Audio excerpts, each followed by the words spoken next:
تعال اعرفكم على لوجوس هوب، اكبر مكتبه عائمه في العالم.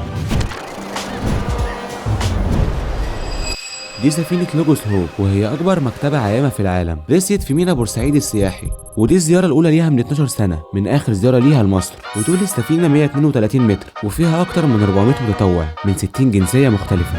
وسفينة لوجوس هوب زارت أكتر من 480 ميناء لأكتر من 150 دولة، واستقبلت 49 مليون زائر على مدار 17 سنة. والسفينة فتحت أبوابها لجميع الزوار كل يوم بسعر 5 جنيه للتذكرة. The currency here is called units.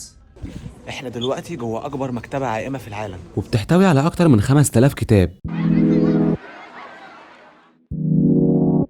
بيغطوا مواضيع مختلفة وتناسب جميع الأعمار سواء كبار أو صغار السن.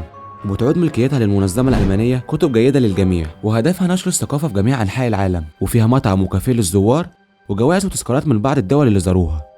فعاليات زيارة السفينة لمصر بدأت من يوم 5 يناير،